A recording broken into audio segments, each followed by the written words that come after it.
Yangi loyihalar xayrli, barakatli va manzur bo'ladigan loyihalarimiz.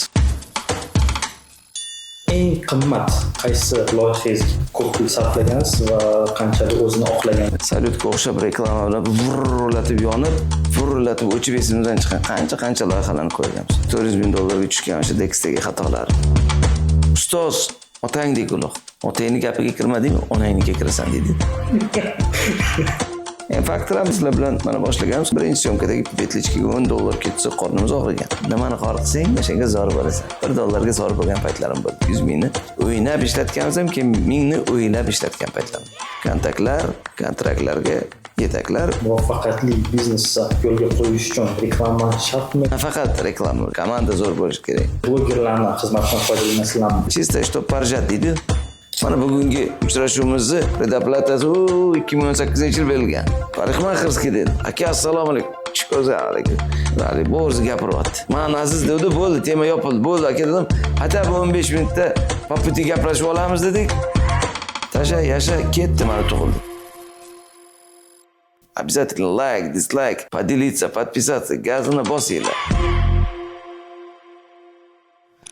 Assalomu alaykum hurmatli do'stlar. Bizning jamoa bugungi kunda reklamaning biznesdagi roliga bag'ishlangan Business Talk podkastlar seriyasini boshlamoqda.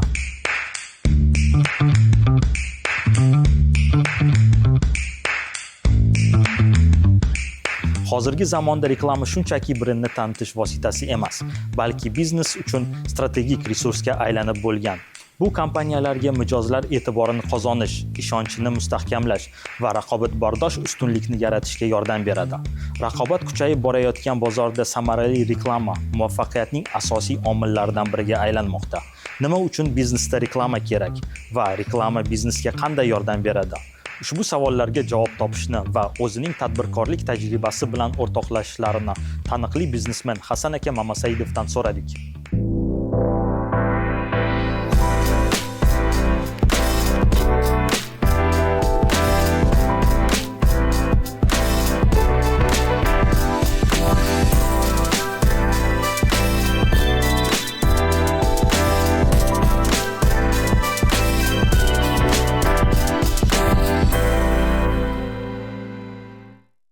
Assalomu alaykum Hasan aka. Business Talk degan yangi loyihamizga xush kelibsiz.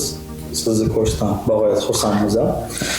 Men sizni shaxsan Office Market, Daily Constovarlari, M-Factor, Impulse Coworking Zona va Jalinga asoschilari sifatida bilaman.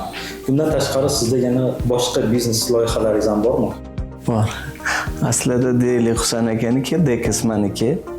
Chunki Daily'ni O'zbekistonga Husan aka olib kirishgan, Dekis biznes podarkalarga men asos solganman.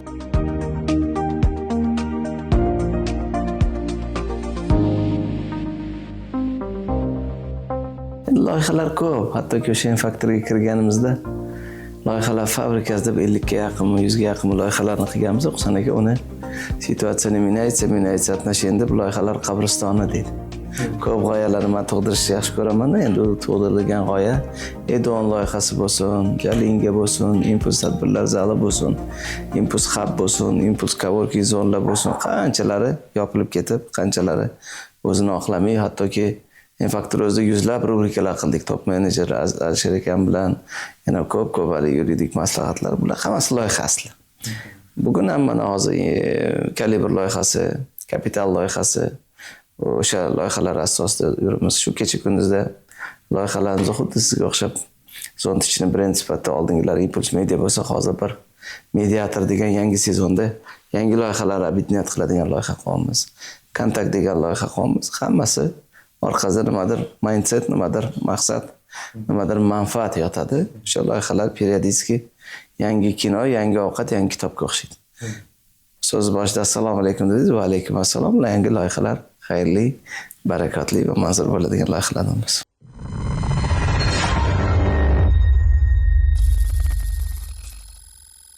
Shu har bitta loyihangizni yurg'izishga, rivojlanishiga olib kelgan, masalan, reklamaga ko'proq urg'u bergan bo'lsanglar, reklamaga urg'u bergan bo'lsanglar, qaysi etapda urg'u bergansizlar? Endi reklama одна из часть успеха. Reklamadan tashqari juda ko'p omillar bor. Великий слух обо мне degandek reklama dalolat instrument. odamlarga или mало знать себе цен, надо еще пользоваться спросом. O'sha joydagina reklamaga ehtiyojimiz bor. Lekin bir xillarni qaraysiz, salyutga o'xshab reklama bilan vurlatib yonib, vurlatib o'chib esimizdan chiqqan qancha loyihalarni ko'rganmiz. Bomba qilib shaharda bannerlar, billboardlar, birikta katta hattoki salohiyatli loyihalarni hatto eslayman, Imbrain loyihasi. Juda katta bir harakat bo'ldi, tez yonib, tez o'chilgan. Demak, mало знать себе цену, надо еще пользоваться спросом bo'lgandek, reklama, dalolat, targ'ibot ishlari bo'lgan bilan uni xalq qabul qilish kerak. Siz komandangiz bor, juda ko'p omillar bor, menejment bor, podushkangiz bor, ambitsiya bor. Biznesning hammasi bu gipoteza. Akmal Fayziyevni N-Factor loyihasidagi 3-qahramon sifatida yoki 3-qahramon sifatida efirga berganmiz. Toshkent telekanalida birinchi bo'lib Aziz akam bilan birga syomka qilyapmiz. O'sha birinchi syomkalarda Hasan Husan Mamasaidovdan keyin Paynet asoschisi Botir Arifjanov, undan keyin Maytaksining asoschisi Akmal Fayziyev bilan qilgan intervyumiz hali esimda. Hasan aka, meni talqinimda muvaffaqiyat bir nechta omillari bitta chorrahada to'qnashuvdi. O'shaning uchun bu reklama одна из faktorov. Reklama albatta kerak. Dalolat qilish kerak. Eng qimmat qaysi loyihangizga ko'p pul sarflagansiz va qanchalik o'zini oqlagan? N-Factorda ham qimmatga tushgan xatolarda bitta xatoyimiz $400,000 tushgan o'sha Dexdagi xatolar, finans va menejmentdagi xatolar, kursovой razitsiyadagi xatolar. Pulni biznesga jalb qilamiz deb odamlardan pul jalb qilish $400,000 обязательствоga kirganmiz. Kursovой razitsiyani hisobidan masalan men $400,000 jalb qilgan bo'lsam, 2300 so'mlik paytda jalb qilganman. 400,000 plus 500,000 qilib yopaman bir yil ichida, qolgani ostatkala molda qoladi. O'sha 2015-yil qimmatga tushgani yil oxirida masalan siz aytasiz, Hasan aka $50,000 bor, men sizga ishonaman. Mana buni tiking, men sizdan 60,000 sotib olaman. Bu azakam $10,000 bor deyaptilar, kimdir $5,000 bor. Hamma tipali venture kapitalga o'sha pul tikdi. Yil oxiriga men sizga $10,000 12,000 ga men shuni sotib olaman deganman, kelishuv shu. Lekin yil oxiriga kelib dollar narxi 6,300 so'mga, 6,700 so'mga chiqdi, 2,300 so'mlik dollar. Men sizda dollarni yopishim kerak, lekin men bloknotlarni sotayotgan paytimda siz korzinkani zakup rahbarisiz, sizning byudjetingizda bu bloknot 30,000 dan zakladot qilgan. Hasan aka, men sizni tushunaman, hurmat qilaman. Bizga 1000 ta bloknot 30,000 dan byudjetimiz bor. Siz buni 3 barobar ko'tarildi deyapsiz. 2,300 so'mlik paytda 30,000 dan byudjet zakladot qilganman, 6,700 bo'ldi. 30,000 o'rniga 90,000 deyapsiz. Agar qadrlayolsam maksimum 40,000 dan ko'p bera olmayman deyapsiz. Korzinka. Или B2G, Uzbek Invest, Uzbekdan boshqa klientlar. Sizni xafa qilgim kelmayapti. Lekin bularni ham xafa qilgim kelmayapti. Chunki bularda dollarda qaytarishim kerak. Sizni klient sifatida qochirishim kerak emas. Вот это патовый holat, когда внешние faktorlar biznesni $400,000 ga tushirgan. O'ta podushka bo'lmasa, juda qiyin stress, eng qimmat bo'lgan stress 2015-yildagi zarbalar. Ular ko'p. O'sha men uchun meni o'zimning tariximdagi eng katta investitsiya Dex kompaniyasi $1 million dan ziyod pul tikkanmiz. Srazu. N-Factor ham $1-2 million ketdi. Sizlar bilan mana boshlaganmiz. Hozir mana birinchi syomkani boshlayapsizlar. Birinchi syomkadagi petlichkaga $10 ketsa qornimiz og'rigan. Chunki Dex krizlardan keyin paytda tug'ilgan. O'sha paytda 1,5 yil yurib, keyin peshonamiz yarqirab, Toshkent telekanali bilan guli-guliga tushib, bu yoqqa qilganda bu g'oyamiz, bu mishtamiz, bu zavqimiz ko'pchilikka manzur bo'lib, hobbi sifatida 1 yil, 2 yil, 3 yil, 5 yil boqib, keyin o'zini tushgan pulni o'ziga reinvestitsiya qilib, bugun orqaga qarab 2017-yilda boshlangan mana bunga o'xshagan g'oya 2024-yilga kelib finansiy vlivaniyani o'zi salkam $2 million kirib, $2 million обязательство yopilganini bilaman. Sizning fikringizcha hozirgi kunda muvaffaqiyatli biznesni yo'lga qo'yish uchun reklama shartmi yoki reklamasiz ham yaxshi biznes qursa bo'ladi? Albatta, reklama qilib yaxshi biznes qurmasangiz bir tiyin reklamangiz. Reklama muvaffaqiyat omili va nafaqat reklama. Reklamadan tashqari juda ko'p muvaffaqiyat. Komanda zo'r bo'lishi kerak. Podushka zo'r bo'lishi kerak, menejment zo'r bo'lishi kerak, mahsulot to be the right time, right place bo'lishi kerak. Mahsulot odamlarga yoqishi kerak va uni o'lim vodiysidan o'tishiga turib berishingiz kerak. Juda ko'p omillar bor. Zo'r narsa qilib reklama qilmaganlar uchun albatta aka shuncha narsani qilibsiz-ku, faqat dalolat qilmayapsiz. Reklamani bugun mana bunaqa samarali yechimlardan foydalanmayapsiz. Ishoning, hattoki men $200 million loyihaga $2 million reklamaga kerak desam, tasdiqlayman kerak. reklama byudjeti. Lekin 2 million dollar aql bilan ishlatsa 1 tiyinda. Shuning uchun 2 million dollar u 1%. Biz bilamiz 3% dan 5%gacha reklama byudjet mana degan loyihada orientir qo'yishadi.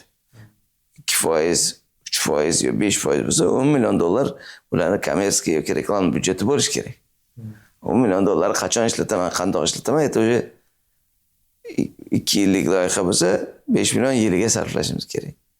3 yillik bo'lsa 3 million yiliga sarflashimiz kerak. 3 millionni 10ga bo'lsangiz oyga 300 mingdan sarflashingiz kerak. 300 mingni yana qaysi birini televideniyaga, qaysi birini bannerga, qaysi birini eventga, qaysi birini boshqa butun boshli zoominda puzzle yig'ishingiz kerak. Buni to'g'ri bichish san'atda.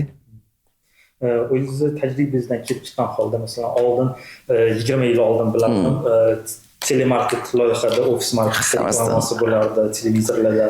Hozirgi kunda YouTube sotsial setiyalar ketdi. Sizni optingizdan kelib chiqqan holda, masalan, muvaffaqiyatsiz reklama necha pulga sizga tushgan? Esimda bir yili yana Dexga joyim sotildi 600 ming dollarga. Anvar aka degan akamiz bilan gaplashdim, Ucell Commerce'ga direktorimiz. Hasan aka, vaqt eng qimmat resurs. Bitada bozorga kirib kelish kerak deganlardan insight oldim, ruhlandim de. 600 ming dollar, bitada 100 ming dollar marketing otib oldim. Event, Igorman kelyapti, Levitas kelyapti, Gandapas kelyapti, Brian Tracy kelyapti, hamma eventga kelganlarga promotionlarni tarqatyapman, boshqa bittada xuddi qo'pol qilganda sport zalga borib, har kun 8 soatdan shug'ullansam, o'zimga nagruska berib qo'yaman. Aka, haftada bir marta yoki 2 marta, 3 marta dinamika bilan bir yil sport bilan shug'ullaning demanman. Men o'ylaymanki, hamma bir yillik byudjeti bir oy ichida tiqaman, yoraman. Cho'nchang yorilgani qoldi-da. Nimani xor qilsang, o'shanga zor bo'lasan. $1 zor bo'lgan paytlarim bo'ldi. 100 mingni o'ynab ishlatganmiz ham, keyin 1000 ni o'ylab ishlatgan paytlarim. O'shacha bo'lsa ketadi, bo'lmasa yetadi. O'shanda 60 ta bannerga sentyabrdan fevralgacha otdim-da. Abdiyor akam aytdilar, bitta billboardga ketgan pulingizga bitta osh qilib chaqirmaysiz, men sizga yetmaymanmi? Shuncha narsaga yetgan aqllaysiz. Nahotki shunga yetmadi Hasan aka. Mana benim chet eldan kelgan investor pulini ichiga tiqyaptilarmi Hasan akam yoki 60 ta billboard ichida o'zlarining foiz adkatlarini olganlarmi degan fikrga ham bordim dedilar. O'zingiz adkat olmaysiz dedilar. Lekin men o'zim pulimni shu 100 ming dollar ichiga tiqganim bilaman-da, xor qilganman.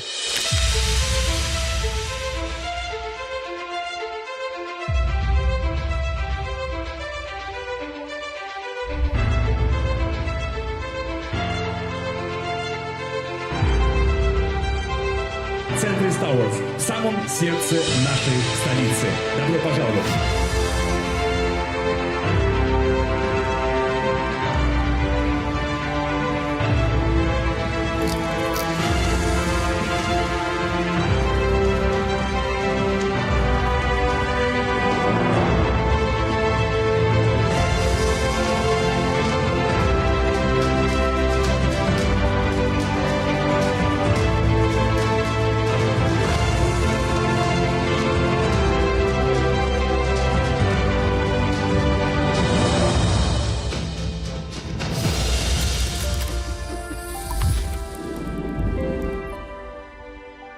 Centris proyektingiz haqida gaplashdik. Reklamaga ajratilgan byudjet masalan ketayotgan qanchalik samarali qaytayotgan? Men o'sha zo'r samarali deb hisoblayman. Men ham bu yerda o'shaning uchun sovetnikman. Keldim, audit qildim, kirishdim. При всем уважении bizlarning outsourcer kompaniyalarimiz reklamaga noto'g'ri pul sarflaganini, noto'g'ri pul ishlatganini, pulni noto'g'ri ishlatganini, noto'g'ri narsaga ishlatganini. Чуки делают вещи правильно, делают правильные вещи правильно бор. Неправильные вещи неправильно или правильные вещи неправильно qilganlarni ko'rdim-da. Endi nechun hayot yaxshiroq ketadi, sal qimmatroq qoladi. Men faqat tajriba esa xatolar natijasi boyatdi-ku. Bir piyola choy ichib bitta banner pulni menga bersangiz, men analiz qilib bermayman. O'shaning uchun skoriy shu befarq emasmiz uchun do'stlarimizga, ukalarimizga kelib juda yaxshi ishlar qilingani, lekin menimcha bundan-da samaraliroq qilsa bo'ladi degan fikrdamiz. Ben bemalol mana oldinglarda ayta olaman. Dekabr ichida polni audit qilib pogorjeni qildik. Yanvar ichida juda xursand bo'ladigan 4-kvartaldan ko'ra zo'rroq savdo qilib berdik. Vaholanki reklamani 10 barobar kamroq ishlatgan qoldi. Reklama byudjetni kam ishlatgan qoldi. Savdo 10 barobar ko'p, расход 10 barobar kam. А что, разве так можно? Ну, оказывается, можно. Shuning uchun men o'ylaymanki, bu ham bir yaxshi jamoa, yaxshi qarorlarimiz juda muhim deb hisoblayman. Hozir bu yerda Saudiya ko'tarildi, reklama byudjeti kamaydi. Конечно. Bu qanaqangi strategiya? Mana bu yerda biza целевой snayperskiy kerakli eventlar. Mana hozir siz oldingizda o'tiribman. Bu yerda o'sha kazdevini qildik, bu yoq puli kimda buni puli bor. U ko'chada pavaraba ham pushka deganda hamma joyga otgan narsa bu imijga kontakt. No ishda imijga kontakt. Siz hozir bu yoqqa kelishingizdan oldin oxirgi eslab qo'ygan reklamangiz qaysi desam, hech qaysini eslaganingiz yo'q. Ahvoni ham, tillanti ham, boshqani ham ko'chada billboardda ko'rsangiz, no ishda deysiz. Lekin ular o'ylaydiki, shu oyga $50,000 bersa hamma dahoga yurib keladi. Tillantiga kelmaydi. Chunki mashinada xayolimiz telefonda. Ko'chadagi billboardga qarab. Men lichna hozir mana bugun bizani videoda ko'rayotganlar bugun qaysi reklamani ko'rdingiz-u, sevib qoldingiz ekrandagi reklama. Hech qaysi. Просто kontakt beryapti. Umidida что siz uni ko'rasiz, yugurib borasiz. Bu siz bilan men tochka fokusamni e'tibor jalb qilish uchun shunchalik kontaktni narxi qimmat bo'ldiki o'qiydi. Mani klientim kim bu yerdan sotib olgan? Ularga qaysi kontakt muhim, qaysi kasani muhim, qanaqa kompliment, qanaqa. Hasan Mamasayev eng katta kuchli jihati mana men unga o'xshagan speaker sifatida klublarga boraman, master klass beraman, kompliment qilaman.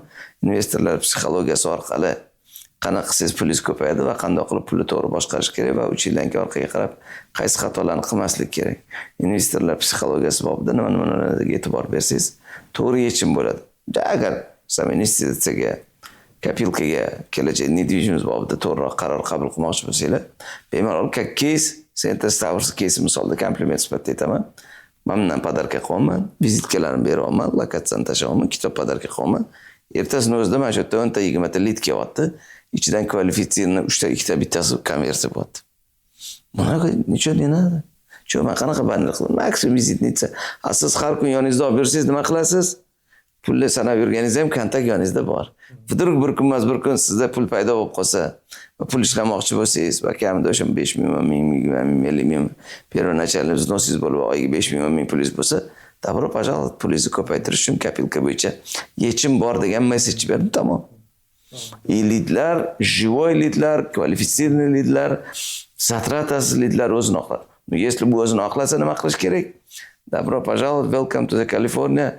Любой klublarga men borib bugundan boshlab kompliment tarqataman. Mana maksimum qilgan narsa, chunki единственный вид рекламы, за который говорят спасибо, это бизнес-подарки с вашим логотипом. Sizga biznes-podarka beraman. Vizitkalaringiz yoki plastik kartochkangizni har kun yoningizga yurasiz. Voy, Hasan aka rahmat, zo'r narsa berdingiz deysiz. Har kuni ko'radi yani. Har kun jigardan bo'lgan ito'mamruchka yoqoladi. Lekin buni yo'qotmaysiz-da. Aytdim, bo'ldi, bundan arzon kontakt yo'q O'zbekistonda. Hammaning cho'nchagida bor. Hozir cho'nchagida plastik kartochka soladigan bormi? Podarka qilsam точно yoqadi, eskirgan bo'lsa olasiz. Bo'ldi. Второй вопрос. Ko'za kunda emas, kunida yaxshi. Mana mashina olmoqchiman. BYD olaymi, Lip motor olaymi, boshqami desam, BYD miyangizda ko'p o'tirgansa, BYD yaxshi deganingizdek, Davere brend BYDga bor. BYDni Song Pro'ni puliga undan zo'rroq narsalar ola olasiz bugun. Lekin Song Pro'ni misolda, BYDni misolda shunchalik kontakt bo'lganki, hechkina BYD ola qol, jota sotishing ham oson bo'ladi degan kriteriyalar. Buni otini kontakt yo'qmi, kontrakt yo'q. Kontaktga har kun qilamiz. Kontaktga har kim qilamiz. Kontaktlar, kontraktlarga yetaklar, biza mana shu marketing oldik, bo'ldi. Qolgani mayli chista что поржать deydi.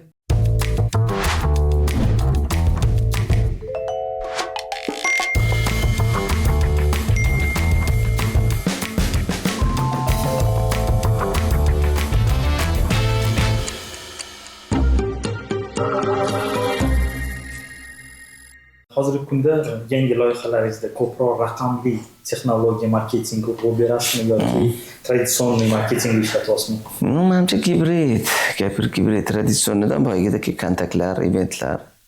Endi marketingda, Dexda boshqa marketing, Infactorda boshqa marketing, bu yoqda boshqa. Bu yoqda aytaman, endi 2 oy bo'ldi. 2 oy это небольшой срок для компании, где там $200 миллионов. Shuning uchun men faqat hozir гостевой rejimdaman. Pogrujenidaman, yangi boyga yetdim, nastavnik sifatida, mentor sifatida, boshqaruv kengashini a'zosi sifatida faqat analiz, diagnostika qilayotgan paytdaman. Hali xulosa qilganim yo'q, men даже yetib kelganim yo'q qaysi reklama budjetlar qayerga qanaqa effektivni yoki neeffektivni sarflagan. Haqqim yo'q. Bu to'g'ri, bu noto'g'ri. Balki bu kecha to'g'ri bo'lgan. Bugun endi dal shu holatda shuni ishlatamizmi? Ili bu ishlatilgan budjetlarimiz qaysi bir to'g'ri qilingan, qaysi bir xato qilingan, ularni bir audit qilamizda, tavsiyani beramiz va qarorni men hatto qabul qilmayman. Tavsiya beraman, qarorni baribir pullar bilan shukurni galasat qiladigan biznes egalari okey deydi. Men faqatgina gipoteza nuqtai nazaridan shu 100 so'm pulni bundoq ishlatgan ekanmiz, bundoq emas, bundoq emas, bundoq ABC yechimlar bor. Давайте попробовать degan tavsiyani beraman. Maslahatchi sifatida, masalan, kichkina biznesmenlar bor, katta biznesmenlar bor, kichkina loyihalar bor, katta loyihalar bor. Kompaniyalarga egasi uchun o'zini shtatida ishlagani yaxshimi marketologlarni yoki outsourcega bergani yaxshimi? Hozirgi kunda masalan, rosa ko'p Instagramda ham reklamalar chiqadi, masalan, reklama qilib beramiz, продажangizni ko'tarib beramiz. Qanchalik ularga ishonsa bo'ladi yoki o'zida bo'lgani yaxshimi shu? To'g'ri. Uyda o'zim osh qilgandan ko'ra osh markazida osh olganim arzonroq chiqadi. O'zim osh qilishni bilmasam, tim bo'li. Shuning uchun Hasanga bergan maslahat Husanga to'g'ri kelmaydi. Lekin o'zim zo'r oshpazman, ishqo'shchilik uyda qilmoqchi bo'lsam, o'sha boshqa tema. Shuning uchun maslahat degani Hasanga bergan maslahat Husanga to'g'ri kelmaydi degandek, bu yerda раз не приходится или kecha aytgan maslahatim bugunga to'g'ri kelmaydi. Sizni keysizga to'g'ri kelgan maslahat bularni keysiga to'g'ri kelmaydi. Mana men bu yerda ham qiladigan ishlar ko'p, marketolog sifatida. Mana hozir oldinglarda o'tiribman. Mana shu yerda hali buxgalteriya bor, zakup boshlig'ining xonasi bor, loyiha rahbarining xonasi bor, sotuv bo'limi xonasi bor, marketing xona yo'q ekan men kelsa. Marketing outsourcega berilgan ekan. Bir oyda bir marta kelishadi, bir haftada bir marta kelishadi. Men xatya o'sha oddiy mana shu vizitkani yoki mana bir hafta bo'ldi. Kitob pechatga berishimiz kerak. Kitobning ichida reklama beriladigan dizayn utijat qilinishiga bir hafta ketadi. Marketolog kerak-da. Kelib rukovodstvoga buni beramanmi, buni beramanmi? Потому что biz mana hozir men aytayman, 1000 ta kitobdan M-Factor qasam olmasa kitobni eventlarga borib kompliment sifatida tarqatamiz dedim. Kompliment sifatida tarqatganda sponsor pokaza или sponsor komplimenti mana hatto vizitkam orqasida men ambasadorman.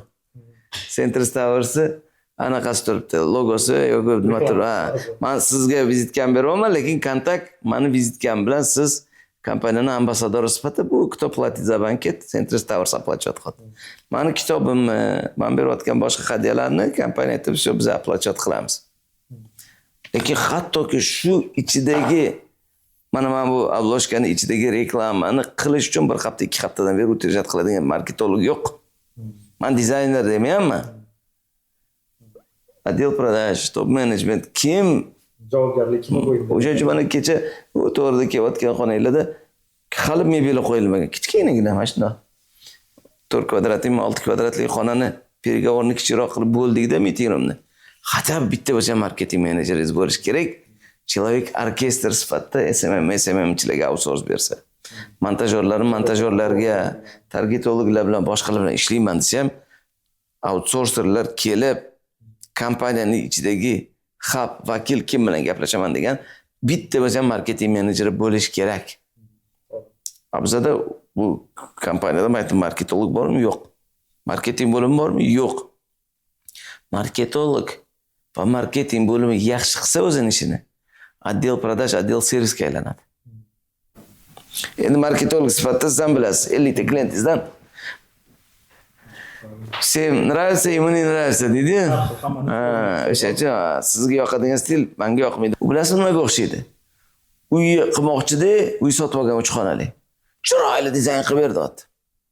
Siz zo'r qilasiz, klassika qilasiz. Yo'q. Bir hafta bir oy ketdi. Boshqa zo'r deyapsiz, ne klassika qilyapti. Zo'r qo'z modern qo'z. Chunki ot manaqa qilmaysan deb internetdagini ko'rsat. O'sha boshida manaqa internetdagi mana bu stillarni ko'r, qaysi uslub senga yoqadi. Xuddi shunga o'xshagan o'sha tezini berish, tezini выявить qilish va klientga nima qadrligini bilishingiz narxi baland. Keladi 55 xil ovqat qiladi, keyin bu bunga pretenziyasi bor.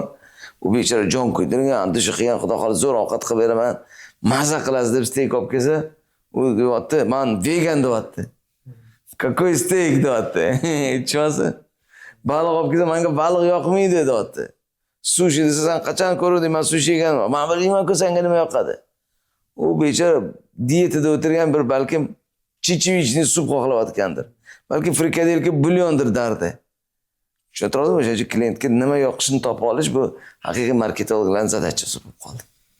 Hozirgi kunda biznes har kuni rivojlanadi, har soat rivojlanadi desa ham bo'ladi. Shunga qo'shilib marketing ham bir yo'nalishda rivojlanadi. Masalan, oldin televideniya zo'r bo'lgan, radio bo'ldi. Hozir mana blogerlar chiqib ketdi, YouTube, har xil kanallar. Sizlar proyektlarda blogerlarning xizmatidan foydalanasizlarmi? Qanchalik ularni addacha beryapti? Men ochiq bu yerda blogerlardan foydalanganim eslolmayman. Endi restoranni keysda ukalarimiz, jiyanlarimiz kimlardandir foydalandi, qaysidir ishladi, qaysidir ishlamadi. Bu ham gipotezada zadacha yoki hattoki mana shu yerda Bahodir Jalolov bilan chaqirib, sportsmenlarni chaqirib, zo'r bo'lsa kerak deb bir nima qildi. Unga ketgan byudjet men hisoblaymanki boshqa narsaga chiqsa addacha ko'p. Bunaqa zo'r natija olinmadi. Vaholanki gipoteza bo'lgan. Sportsmenlar zo'r chempionatda o'g'irib keldi, ularning hammasiga iPhone'lar, mashinalar ular bilan podarka qilishdi. Marketologlarimizni tashabbusi bilan zo'r bo'ladi degan, скорее всего, marketologlar ham hijolat biznes egalari ham zo'r bo'ladi dedingiz-ku. Bu yoq nima bo'ldi degan savollar bo'lgan bo'lishi kerak. O'shaning uchun bu hammasi gipoteza. Zadacha nima qilmoqchiman, nimaga qilmoqchiman, to'g'ri bo'ladimi, bo'lmaydimi? Emotsiyada bu fikrlarni aytgandan keyin, okey, kromi emotsiya. O'shaning uchun konkretno sizdan kimdir mahsulotingizni sotib olgan bo'lsa, o'sha kazdev nuqtai nazardan aka, menga sizni cho'rni yashigingiz qilsa, sizni qaror qabul qilishingizga ta'sir qilgan omillar nima edi? 5 ta 10 ta odam mana bu yerdagi ofis sotib olgan bo'lsa, o'sha odam bilan choy ichib vigidniroq. Sen mana bu ko'chada banner qilsam ishlarimda yo men qaror qabul qilishimga banner ta'sir qilmagan. Undan ko'ra hali bannerlarga ketgan 100 millionni yo 500 millionni, 1 millionni abet yozaftir qilib o'shalarning fikrini so'rasang, sen mendan so'ra, men senga o'zim aytaman menga nima yoqishini. Va men qaror qabul qilishim uchun qaysi faktorlar ta'sir qiladi? U yoqda bu yer 55 ta kalit tiqib olsanda, seyf kodini qidirganda 55 ta kod qo'ysanda, balkim oddiy 4 ta birdir. Unaqa bir qiynalib, chiranib, mamlaqa qilish shart emas. Prosta mamlaqa qilsa bo'ladi. O'shaning uchun mencha точный kodini bilish kerak-da. Masalan, keyingi 5-6 yilda yana qanaqangi masalan sizni fikringiz instrumentlar paydo bo'ladi? Endi boyaga aytganimizdek, скорее всего, barra onlaynga ketdi trend.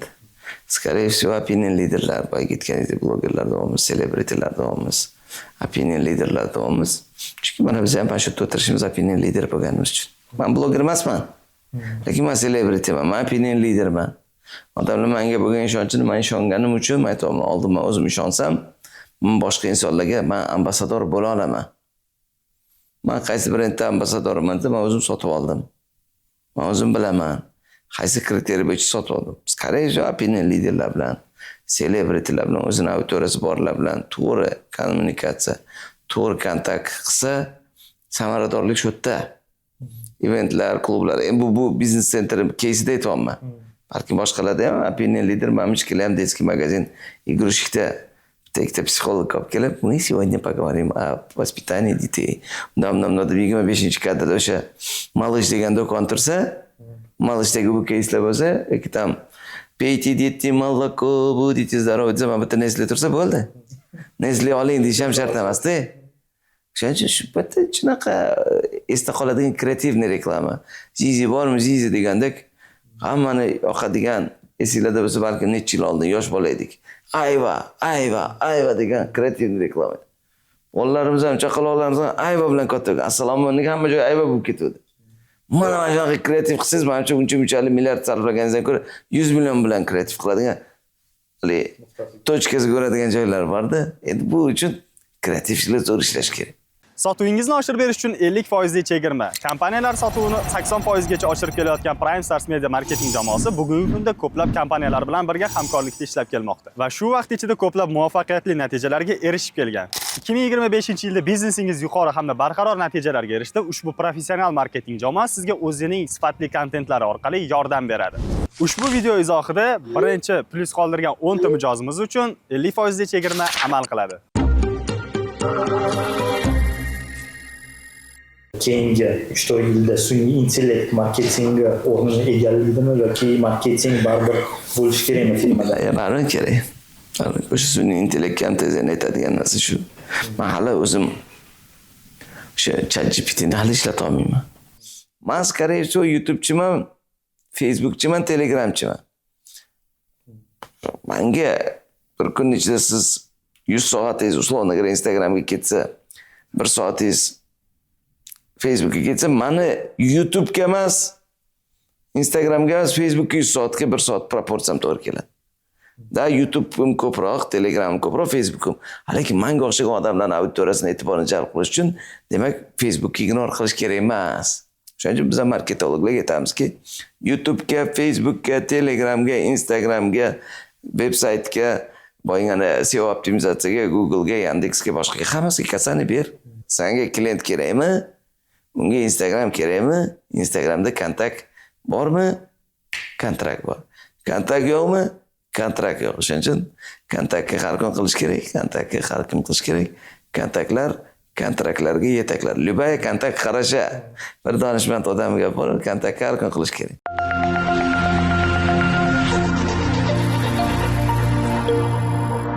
Yangi biznes boshlamoqchi bo'lgan yoshlarga qanaqa maslahat berasiz? Masalan, biznes modelini nimadan boshlash kerak, nimada to'xtatish kerak, qaysi urg'ungacha olib chiqish kerak? Oldin qo'rqitaman. O'lim vodiysi bor, o'lim vodiysidan o'tishdan qo'rqmasangiz boshlayvering deyman. Nima degani? Eng zo'r ideya bo'lgan bilan o'lim vodiysidan o'tish kerak. Management bor, komanda bor, marketing bor. Dengi veter, mana bu jo'mraydan suv chiqquncha choy oldin mamda to'lib keyin nima qilib? Bu o'lim vodiysi. Bundoq qilmoqman kelmayapti deydi. Bufer bu yerdan suv quygan joydan men bu yoqqacha emasda, men tegaga stiklani bo'lganda boshqa. Hamma yaxshi niyat qiladi, lekin mana shu o'lim vodiysiga ketadigan suvga turib bera olmaydi. Bu vaqt, sabr. Shu vaqt va sabrni o'zingiz poligoningizda emas, birov poligoningizda o'ting deyman. O'quv markazi ochmoqchimisan? Gipotezang bo'yicha 100 ming yetadimi? Yetmaydi. 100 mingni qarzga olsam, enangni ko'rasan. Undan ko'ra bitta boshqa o'quv markaziga borganda, Lazzat Qanfga o'xshab call center ochishdan oldin boshqa call centerga borib volontyorlik qilgan 3 oy bo'lsa ham. Biznes naizdan, ichidan ko'rgan. Nimaga o'xshab Fidap rahbari Umidjonga o'xshab anaqaga borgan, Moskvaga borib Burger Kingda ishlagan. Yoki KFCdan, Burger Kingdan, McDonald'sga ishlaganda uni razoblacheyn qilishgan 2 oydan keyin. Tashqariga chiqadi, o'zi qo'pol qilganda $100 ishlaydigan studentlar bilan taksida ketadi. Keyin papati bittasi bilan taksigacha turadigan mehmonxonasiga tushib qolgandan keyin cho'ta ana student taksida ketyapti, 5 yulduzli mehmonxonada qo'yapti 1 oydan beri deyishgan. Tekto Alek desida deyishgan. U nima uchun borgan? Shu Fidap ochish uchun Moskvadagi nimalarni ichidan ko'rish uchun o'zini hali studenti yoqqan, o'zini boshqa yoqqan, sal yoshi kattaroq anga nima deganda odamlar ishga o'rgan. Lazzat ham call centerga bitta men talabaman, men pasportim yo'qotdi deganda volontyor bo'lib ishlayman deb eng qimmat Moskvadagi Rossiyadagi call centerga ishlagan. Xuddi Lazzat ham bilan Fidap ishini qiling. O'quv markazi ochmoqchimisiz, o'quv markazida ishlab ko'ring. Restoran ochmoqchimisiz, restoranda ishlab ko'ring. Reklama agensiya ochmoqchimisiz, reklama agensiyasida ishlab ko'ring. Birovi dalasi birovga yashil ko'rinadi. O'lim vodiysiga duh kerak, 1 yil probek kerak. Keyin samatsenkingizga ta'sir qiladi. Mana bolam bo'lsangiz ham, jiyanim bo'lsangiz ham, eng yaqin odam bo'lsangiz ham, hozir men shu yerda o'tirib Murod Nazarov bilan obed qildim, 1 soat kech qoldim sizlar bilan. Bir yaqinimiz aytdi, ustoz Murod akam bilan bir choy ichsak, bir maslahatlarni olsak edi. 10 yildan keyin ham keladigan savolning javobini hozir beraman. Men bu ish qilsang 10 yil umring ekran bo'ladi. Bitta inson 10 yil umrini tejab bitta odam bilan bitta choy ichishga. Ustoz, otangdek ulug'. Otangni gapiga kirmadingmi? Onangnikiga kirasan dedi. Navigatorda ustoz ko'ring. Tamom. Bu yoshligimizda o'yin bo'lardi kubikka o'xshab. Bunda o'tardik, qaysi tochkaga kelib qolsangiz 5-6 ta qadamni bunda tepaga olib chiqib qo'yadi. Ustoz ko'rsangiz mana shunaqa tepaga chiqasiz. Yana ozroq ketasiz-da, qaysidir neto tochkaga olib ketsangiz, orqaga olib ketadi. Shu biznesda 3 yil, 4 yil, 5 yil orqaga ketib qolasiz-da, neto qarorlar qabul qilsangiz. To'g'ri qaror qabul qilish, to be at the right time, right place. Yaxshi insonlar atrofida yurishingiz. Zo'r klublarda, zo'r ustozlarda, zo'r networkinglarda, zo'r maslahatlarda. Mana bugungi uchrashuvimizni predoplatasi 2018-yil berilgan. Parixmaxirskiy dedi. Aka, assalomu alaykum. Chiko'za alaykum. Rali bo'rz gapiryapti. Men aziz dedi, bo'ldi, tema yopildi. Bo'ldi aka dedim. Hatta bu 15 minutda paputi gaplashib olamiz dedik. Bu aziz akam telefon qilib, uzoqdan olib kelishga ehtiyoj yo'q. Kim bilan do'st bo'layish? Qachon bir-birimizga mehr bilmaysiz. Bu odam hozir kesilib yo boshqasi kesib kam, batareya kam mazgini qotirmay keyin gapirishamiz deymizda. Qo'pol qilgan tualetga ham kirishga vaqtim yo'q deymizda. Lekin shunda bo'ldi paputi. Gaplashamiz, tasha, yasha, ketdi mana tug'ildi. Vaholanki eng oson bitgan ishingiz deymamcha.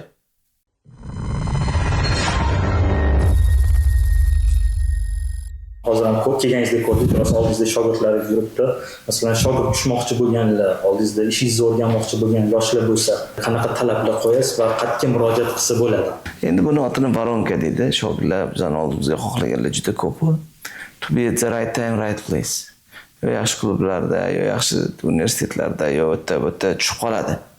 Lekin ana shu qonda borda shogird tushmoqchi, olmoqchi, nima berasan bizga men degan bor. Sen menga qiymat berasan, uslonaga Hasan aka men zo'r copywriterman. Copywriting bo'yicha xizmatingizni qiling, vaqtimni, umrimni, harakatimni, xarajatimni sarflamoqchiman. Men sizdan o'zimga bo'lgan interesim bor. Yoki mana hozir aytdik-ku, Murat aka Nazarov bilan o'tirdik, Otabek degan do'stimiz, yaqinimiz, shogirdimiz, janimiz ustozlik qilsalar xursand bo'laman. Nima xizmatlarni qilaydi deyapti. Farqi yo'q, tasha, yasha. Bu qiymat berish kerak, xizmat qilishga, o'sha odamga mos bo'lishga. Odam kelib bog'chapalik qilmaydi. Prosta shadow mentoring deydi, yonda yurish kerak. Aniqdan bittasi keldi. Volontyor, men xizmat qilaman. Parosat bo'lish kerak. Kelib norin paytda tiqilyapti. Syomka qilmanda o'zicha oshga qatoq bo'lib, norin paytda norin solib, sur yoqot buni dedim. Parosat yo'q bo'lsa, siraz yoqotaman. Keldingmi? Sekin, men keldim, menga vaqt ajratmayapsizmi? Bu desa, sur batdingiz. U keladi. Sekin ishingizni qilaveradi, kechki payt yoki choyingizni olib kiradi, yo boshqa qiladi, 1 oy, 2 oy, 3 oy, 4 oy ichida sekin okajon mana bunaqa desa o'qitdi deysiz. Ayda attention, e'tiboringizni jalb qilish kerak. Interest, sizga qiziq bo'lish kerak. Desire, siz xohlashingiz kerak u bilan ish. Actions endi davay bitta ishlaymiz deydi. O'sha stadiyalardan o'ta olsagina menga qiziq bo'ladi deydi. Farqi yo'q, bu Hasan akangiz bo'lsin, Murat akangiz bo'lsin, Zafar akangiz bo'lsin. O'sha inson ham boya ketganda ukam o'zi batareya kam bosh qotirma deydi. Sendan zo'rroqdir, sendan kamroqdir. Men yonimda o'sha meni pochirkimni tushungan odamga brend eta доверие deymiz. Brend bu ishonch deymiz. U bilan vaqtimni, umrimni, harakatimni ketqizyapman. Lekin sen undan ham zo'rroqsan, shu e'tiborni jalb qilish, o'sha tochkasiga kirib olish, bu parosat. Hard skills bor. Kamerachi bo'ling. Sizni noldan birga olib chiqadi. Lekin soft skills birdan o'nga olib chiqadi. Farosatingiz, aqlingiz, ikki oqshin so'zingiz, muomalangiz yoki aka biz ham xizmat qilaylik, qiymat beraylik, sizga men bitta. Chunki choynigimda o'zim bir chashka ichaman, qolganda choy bor, xato bir choyimdan ichib turing desa, nega desa portfoliyom uchun. Komplimentim uchun hozir mana Muratxon akamga nima qilganda, men Muratxon akamni men bu obyektlardan 10 barobar katta ish qilganman. Lekin Murat akam bilan ishlaganman degan portfoliyada motivim bor. Boshqalardan 100 so'm ishlasam ham foyda. Ulardan 10 so'm, 20 so'm qolsam yetadi. Boshqa odamdan men uchun foyda qilsam, xuddi shunaqa bunaqa qilsam, meni brendim uchun.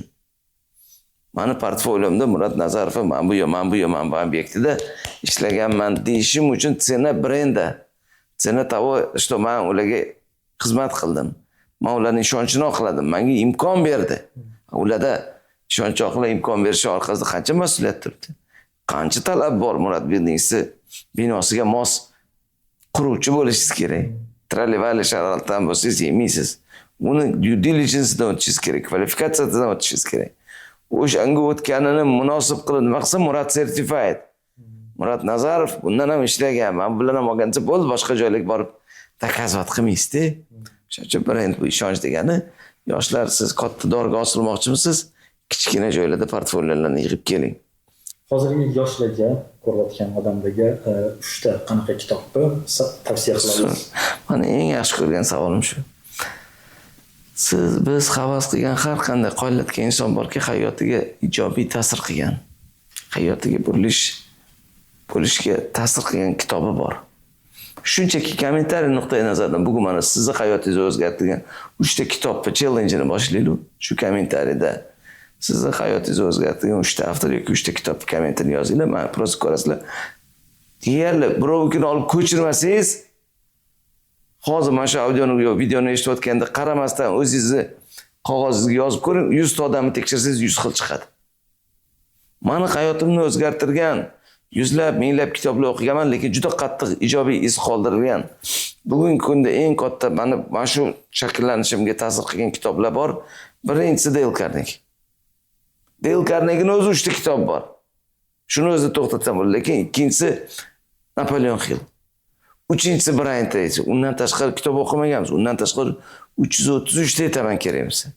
Lekin Dale Carnegie'ning o'zini Как завоевывать друзей и оказывать влияние на людей. Mana hozir men друзья bo'yicha chempionman. Любой odam bilan zaka xudoyinglik qadrdon deb o'tiramiz. Chunki влияние bor. Завоевывать друзей bor. O'sha kitobda javob. Ikkinchisi, как перестать беспокоиться и начать жить. Hammamiz xavotir bilan yuramiz.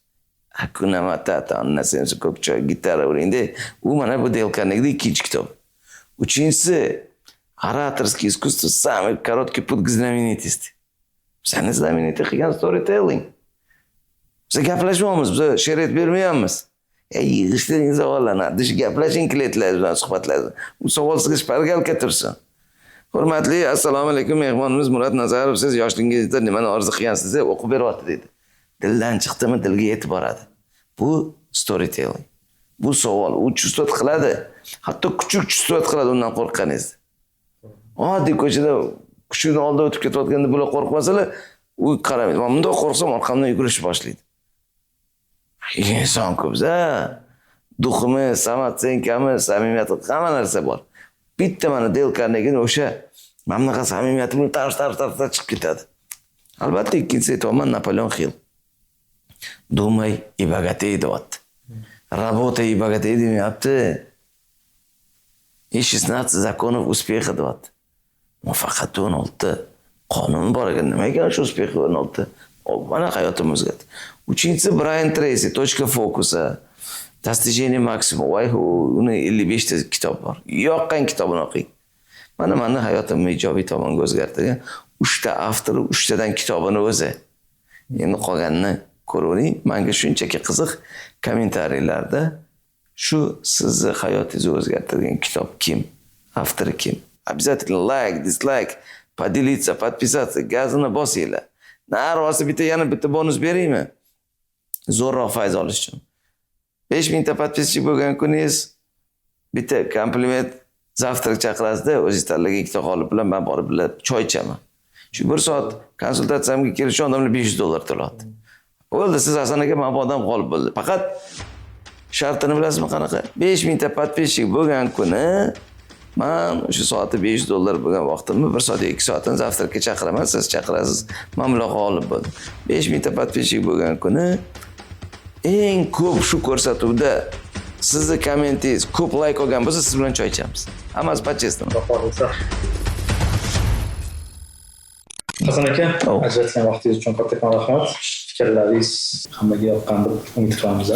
Rahmat. Vaqtingiz uchun kattakon rahmat. Sog' bo'ling. Rahmat.